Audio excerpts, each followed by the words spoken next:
我找到你了。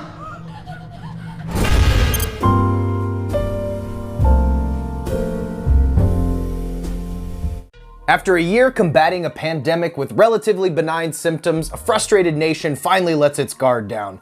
This is when the virus spontaneously mutates, giving rise to a mind-altering plague. The streets erupt into violence and depravity as those infected are driven to enact the most cruel and ghastly things they could possibly think of. Murder, torture, and mutilation are only the beginning as a young couple is pushed to the limits of sanity as they try to reunite amid the chaos. The age of civility and order is no more. There is only the sadness. The Sadness is a 2021 Taiwanese horror film written and directed and edited by Canadian filmmaker Rob Jabaz in his feature film directorial debut. The film is heavily inspired by the Crossed comic book series and stars Barant Zhu and Regina as a Taiwanese couple who attempt to reunite amidst a viral pandemic that turns people into homicidal maniacs. Ladies and gentlemen, what is going on? Welcome back. My name is Justin. Thank you so much for stopping by. Let's talk about a movie. So 2021's The Sadness is a Shudder original. You can actually find this streaming on the app right now. I do highly suggest subscribing to Shudder. It's only $5 a month, and the amount of content you get on there is just fantastic. It's a brilliantly curated horror streaming service. I'm sure most of you are familiar with it, but aside from great international horror movies like The Sadness, you can also see one of my favorite series on the app, and that is Joe Bob Briggs' Last Drive-In, amongst a bunch of other shit. But I did want to plug Shudder because I think it's just a fantastic service. But let's go ahead and break down The Sadness because I was absolutely blown away by this movie. This movie was so much more than I expected. I guess in some ways, after seeing bits and pieces of the trailer and sort of hearing about it, I kind of just expected a normal zombie film. It looked above average judging by the trailer, but after seeing it, it is highly above average, and it's not actually a zombie film. It's a really different take on this virus genre. Now, I think I can speak for everybody when I say that I'm sick and tired of hearing about pretty much everything that has to do with the lockdown, the virus, the pandemic. I don't want to hear about it, especially not in my art, in my movies, in my music, in my TV shows.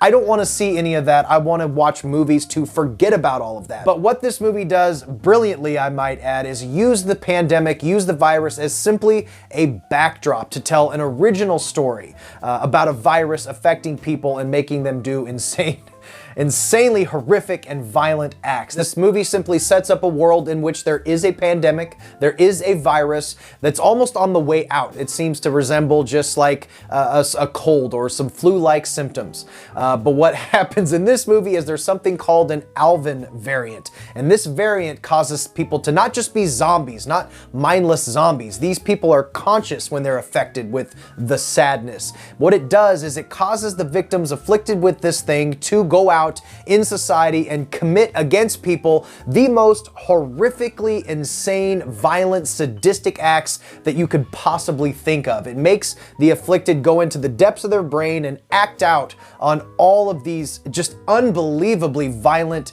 and grotesque acts, and at times it is extremely hard to watch. It's very disturbing, it's very visceral, it's bloody, the gore is absolutely on another level, and it's just, it was so much goddamn fun to watch. As fun as all that sounds, right? This movie takes all of the aspects of exploitation, even trauma level gore, Evil Dead 2013 style gore, but mixes it with extremely nice camera work, with a beautiful ambient score. The way that the camera moves and the way that the camera puts you in the middle of these scenes, you feel like you're right there. The direction is very kinetic, it's very fast, and you really feel like you are smack dab in the middle of all of these scenes, whether it's in a diner with all these people doing this fucked up shit, or you're on a subway train. All of these abrupt acts of violence that seem to happen out of nowhere, you really feel like you're there, and it's a brilliant work by the director, who also edited this movie. One thing that I found absolutely fascinating and I was kind of surprised by is this movie was directed by a Canadian North American filmmaker. When you watch this movie, it is in the Taiwanese language. It was subtitled on Shudder. I assumed that it was made in Taiwan by a Taiwanese filmmaker, but it's not. Rob Jabaz directed this. I'll link below an interview I did where he kind of gives insight of his motivations and how this film came together, a lot of insight about the aesthetic and why the film is different and how he wanted to make it different. Lately, I've been having a really tough time finding movies that actually give me an experience. I feel like so many movies lately don't take enough chances. They don't go for it enough. This movie absolutely goes for it with the extreme, almost exploitation violence, but with extremely good filmmaking. That's what makes this movie stick. Seeing all this in a movie that's actually well made with amazing performances that really sell these scenes, sell the characters in a way that I haven't seen in a very long time. The practical effects and makeup are absolutely stunning. There's a few scenes that blend digital and makeup brilliantly, and it shows what you can do with just a tiny, tiny bit of CGI enhancing and blending to be able to actually show kills on screen without cutting away, which is exactly how it should be done. This movie is an absolute bloodbath. It is non-stop. It is unrelenting. They sort of created this aesthetic for the people who are afflicted with these blackened eyes and this maniacal smile. The people that are afflicted and are doing all these fucked up murders are absolutely enjoying every second of it. They're basically turned into these sadists. They are getting so much joy out of committing these acts, and it makes it so much more terrifying. There's nothing you can do. There's no reasoning with these people. They are having their time of their lives as they just brutally murder people in extremely creative ways. You're so used to movies cutting away, and with the way this movie is shot, with the effects that are used, they do not shy away. You see everything, and it's exactly what I've been waiting for so long. A movie that just doesn't give a shit. It has balls. There are many scenes in this movie that are going to be difficult for some people to watch. I will stress the fact that this is not for your everyday horror fan. This is an extreme horror film. Even though it's well made, it is extremely, extremely graphic. There is some essay in this movie, some violence of a sexual nature. It's not overwhelming. That isn't every scene, but there is one or two sequences that if you don't want to see that, you may have to fast forward or, avoid this movie at all. But if you're into extreme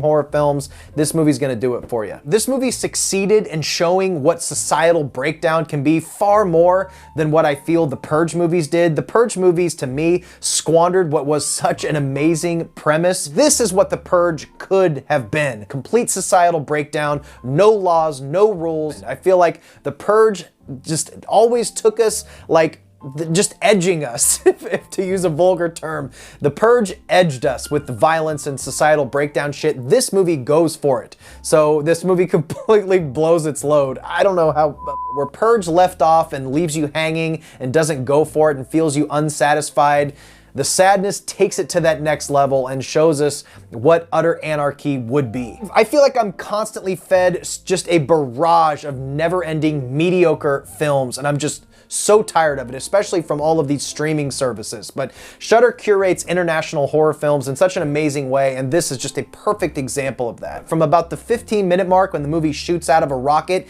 it does not stop till about, I don't know, about 50 minutes, an hour in. And then we hit a couple slower moments throughout the third act of the movie that are a little bit laggy. I can't just be biased and say that it's an absolutely flawless film. There are some thin story elements, but the little bit of character development that we do get, especially at the beginning with our two main characters, does come into play and really makes it all worth it, with a little bit of an emotional punch, if you will, at the end that sort of wraps it all up really fucking nicely. There's some genuine emotion at the end that gives the film some needed depth. Also has a nice tight running time. You guys know I always complain about movies being too goddamn long, especially movies like this. A movie like this doesn't need to be 2 hours and 15 minutes long. Zack Snyder, Army of the Dead, thank you very much. It's an hour and 40 minutes with credits. They need to be in and out, and it makes the movie so much better. And Rob Jabaz knew this with a very tightly edited, very tight film that just, it works. So refreshing to be excited about a movie and not be let down for once. I love this movie, and I think you guys will too. If you're a fan of horror movies and you're looking for a zombie movie that's not a zombie movie, just has that same kind of feel to it, I think you will really, really love this. I love this film. So if you guys have seen The Sadness, let me know what you think in the comments down below. Check out my other content, guys. Thank you so much. Stay weird. Remember to always be yourself, and I will see you in the next one. Bye.